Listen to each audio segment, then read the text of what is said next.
মাধ্যমিকের তৃতীয় সেমিস্টারের প্রত্যেক ছাত্রছাত্রীকে চ্যানেলে স্বাগত জানিয়ে নতুন এক উপস্থাপনার সঙ্গে হাজির হয়ে গেলাম তোমাদের এসপি ম্যাম। আজকের উপস্থাপনায় তোমাদের জন্য যে গুরুত্বপূর্ণ বিষয় নিয়ে চলে এসেছি সেটা হচ্ছে তোমাদের একেবারে লাস্ট মিনিট সাজেশন হিসেবে বাংলা বিষয়ের ওপরে যে পোর্শন রয়েছে ভাষা, যেখান থেকে গুরুত্বপূর্ণ 10 নম্বর রয়েছে, তারই ইম্পর্টেন্ট কিছু ওয়ান লাইনার কোশ্চেন বলার জন্য চলে এসেছি। তো তোমাদের এই যে ভাষা, যেখান থেকে 10 নম্বর থাকবে, তার 3টে পার্ট রয়েছে। তার প্রথম পার্ট হচ্ছে ভাষা বিজ্ঞান ও তার শাখা প্রশাখা, দ্বিতীয় পার্ট হচ্ছে ধ্বনিতত্ত্ব, আর তৃতীয় পার্ট যেটা সেটা হচ্ছে শব্দার্থ তত্ত্ব। এই 3টে থেকে তোমাদের 10 নম্বরের প্রশ্ন আসবে, আর এই 3টে পোর্শনের উপরে ওয়ান লাইনার কোশ্চেন তোমাকে এখন বলছি। খুব ভালো করে মনোযোগ সহকারে শুনে নাও। এই শেষ মুহূর্তে এসে গুরুত্বপূর্ণ যে প্রশ্নগুলো তোমাকে একটু দেখে যেতেই হবে, সেগুলো একটু বুঝে নাও। ভাষা বিজ্ঞান কি না, এটা ভাষার বিজ্ঞান। বিশেষ থেকে সাধারণের দিকে ভাষা বিজ্ঞানের যে গতি, সেই পদ্ধতিকে কি বলে? সেটা হচ্ছে অবশ্যই আরোহমূলক পদ্ধতি। লেখা শুরু হয়েছে আজ থেকে কত বছর আগে? 5 থেকে 7,000 বছর আগে। তুলনামূলক ভাষা বিজ্ঞানের সূত্রপাত করেছিলেন অবশ্যই স্যার উইলিয়াম জোন্স। বিভিন্ন ভাষার মধ্যে তুলনা করা হয়, তুলনামূলক ভাষা বিজ্ঞানে। বর্ণনামূলক ভাষা বিজ্ঞানের সূত্রপাত ঘটে ইউরোপে। নির্দিষ্ট একটি ভাষার ধারাবাহিক কালগত বিবর্তন কোথায় থাকে? না, অবশ্যই ঐতিহাসিক ভাষা বিজ্ঞানে থাকে। বর্ণনামূলক সমাজ বিজ্ঞানের তৃতীয় মাত্রা সেটা হচ্ছে উপলক্ষ। ভাষা বিজ্ঞানের উদ্দেশ্য কি না, ভাষা বিজ্ঞানের উদ্দেশ্য হচ্ছে ভাষা নিয়ে বিজ্ঞানসম্মত চর্চা করা। এরপরে যেটা সেটা হচ্ছে ভাষা বিজ্ঞান মৌখিক ভাষাকে গুরুত্ব দেয়। এটা কি না, মৌখিক ভাষা সবচেয়ে বেশি মানুষ কথা বলে, সেই কারণেই মৌখিক ভাষাকে গুরুত্ব দেয়। ভাষা বিজ্ঞানের বহুল প্রচলিত শাখা কয়টি? 3টি। এরপরে তোমাকে আরো যেগুলো একটু ভালো করে লক্ষ্য করতে হবে সেটা হচ্ছে বর্ণনামূলক ভাষা বিজ্ঞানের সূত্রপাত কবে হয়েছিল? এটা হচ্ছে 20 শতকে। ইংরেজি স্টাইল শব্দের অর্থ কি না, শৈলী। স্নায়ু ভাষা বিজ্ঞানকে ভাগ করা যেতে পারে কয় ভাগে? অবশ্যই 2 ভাগে ভাগ করা যেতে পারে।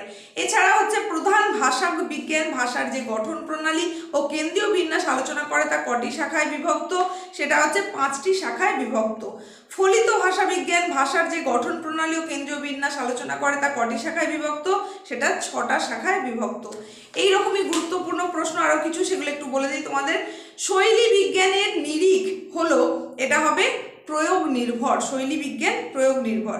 রবীন্দ্রনাথের চোখের বালি উপন্যাসের সঙ্গে শেষের কবিতা উপন্যাসের যে শৈলীর তফাৎ, তা আসলে নির্ণয় করা হয় যার দ্বারা? সেটা হচ্ছে বর্ণনামূলক শৈলীর দ্বারা।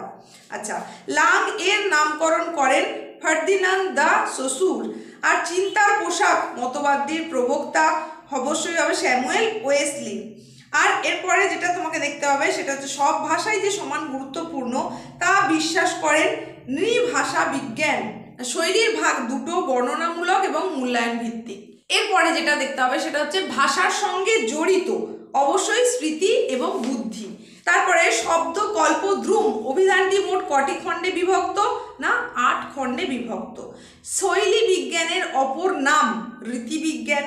ভাষা বিজ্ঞানের অনুসন্ধানের বিষয় কি? মানুষের মুখের ভাষা। শব্দের অর্থ নিয়ে পর্যালোচনা করে শব্দার্থ তত্ত্ব। ভাষা বিজ্ঞানের অনুসন্ধানের বিষয় হলো মানুষের মুখের ভাষা। প্রথাগত স্টাইল বা শৈলীকে মূলত 2 ভাগে ভাগ করা হয়। ভাষা বিজ্ঞান হলো নিত্য প্রগতিশীল। ধ্বনি, ধ্বনিগুচ্ছ, রূপ, পদ, বাক্য এগুলি হলো ভাষার অঙ্গ প্রত্যঙ্গ। তারপর ভাষা বিজ্ঞানের প্রধান ভাগ কয়টি? এটা অবশ্যই সঠিক উত্তর হবে 2টি। মানুষের মধ্যেই থাকে ভাষা শেখার সামর্থ্য, এই কথা যিনি বলেছেন তিনি হচ্ছেন নোয়াম চমস্কি। ভাষা ও মনের সম্পর্ক নিয়ে আলোচনা ও গবেষণা করেন, অবশ্যই সঠিক উত্তর হবে মনোভাষা বিজ্ঞানী। মস্তিষ্ক স্বাভাবিক পদ্ধতিতে ভাষা প্রয়োগ করে তা বুঝতে পারা যায় যে ভাষা বিজ্ঞানের সৌজন্যে, সেটা হচ্ছে স্নায়ু ভাষা বিজ্ঞান। অভিধান বোঝাতে প্রথম ডিকশনারি শব্দটি ব্যবহার করেছিলেন তিনি হচ্ছেন গারল্যান্ড। অভিধানকে বলা হয় ভাষা বিজ্ঞানের একটি সংযোগমূলক বিভাগ।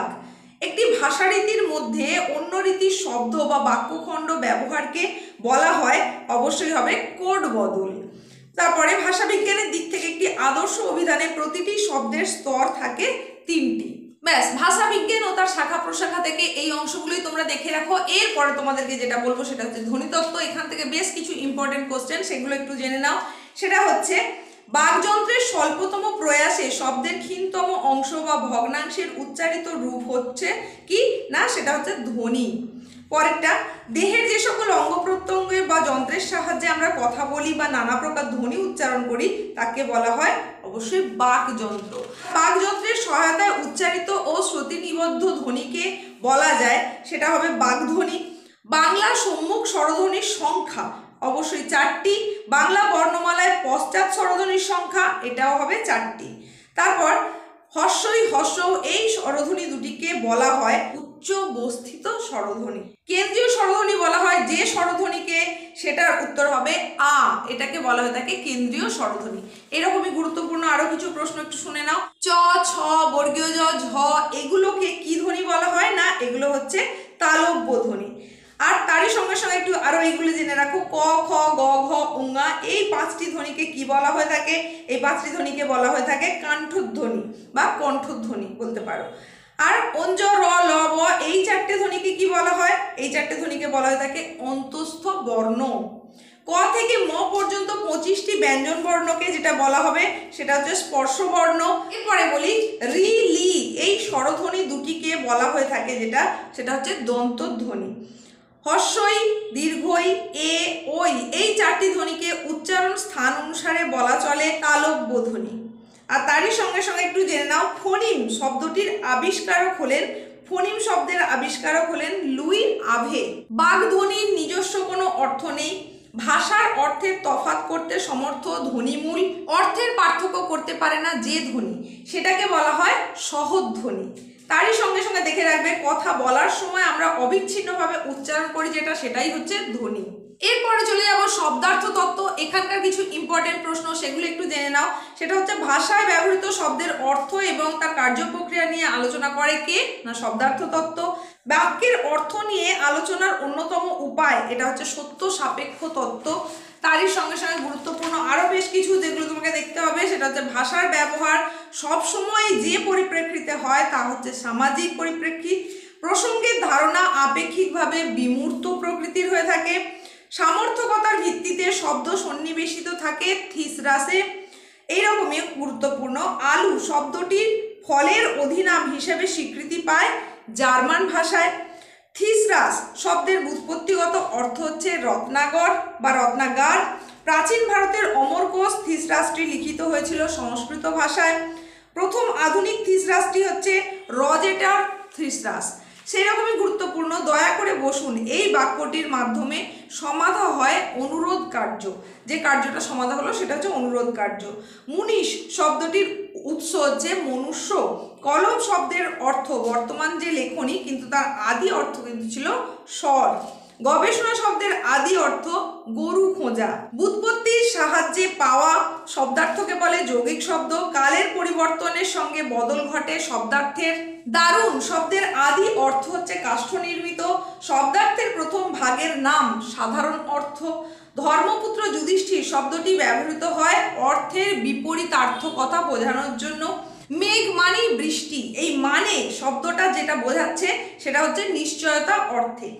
এরপরে শব্দার্থ তত্ত্বে একটি শব্দ ব্যবহৃত হতে পারে একাধিক অর্থে। সময়ের সঙ্গে ভাষার অর্থের পরিবর্তন হয় ঐতিহাসিক শব্দার্থ তত্ত্বে। কোনো এবং অতএব এই শব্দগুলির কোনো নির্দেশনা নেই। শিশু, বাছুর, মোরগছানা এগুলির সাধারণ অর্থ উপাদান হচ্ছে অপ্রাপ্ত বয়স্ক। সেই রকমই আকাশ আজ মেঘলা বাক্যটির অর্থ নির্ভর করবে বাক্যটির উচ্চারিত সময়ের ঘটনা প্রবাহের ওপর। আত্মজা শব্দের সমার্থক শব্দ এটা হবে তনয়া। পুলক শব্দের সমার্থক শব্দ এটা হবে আনন্দ। বিড়াল শব্দটি আলাদা উপভাষার সমার্থক শব্দ হবে মেঘুর। অপূর্ব শব্দের সমার্থক শব্দ হবে অভিনব। অনুরাগ শব্দের বিপরীতার্থক শব্দ হবে বিরাগ। অমরকোষ নামক থিসরাস কোন ভাষায় লিখিত হয় সেটা হচ্ছে সংস্কৃত ভাষায়। অন্ন শব্দের আদি অর্থ হচ্ছে খাদ্য আর পরিবর্তিত অর্থ হয়ে গেছে সেটা ভাত। এই শব্দের পরিবর্তন যে ধারার সেটাকে বলা হচ্ছে অর্থের সংকোচ। ব্যাস, অতি গুরুত্বপূর্ণ এই কয়েকটা প্রশ্ন তোমরা এই পোর্শন থেকে দেখে যাও যেখানে তোমাদের গুরুত্বপূর্ণ 10 নম্বর রয়েছে। এই রকমই যদি আরো প্রশ্ন তোমরা অন্যান্য পোর্শন থেকে পেতে চাও তাহলে সেটা কমেন্টে জানাও। অন্যান্য প্রত্যেকের চূড়ান্ত প্রস্তুতি নিশ্চয়ই খুব ভালোভাবেই হয়ে গেছে। আগাম অনেক অনেক অভিনন্দন থাকলো, শুভেচ্ছা থাকলো, শুভকামনা থাকলো, প্রত্যেকের পরীক্ষা খুব ভালো হোক।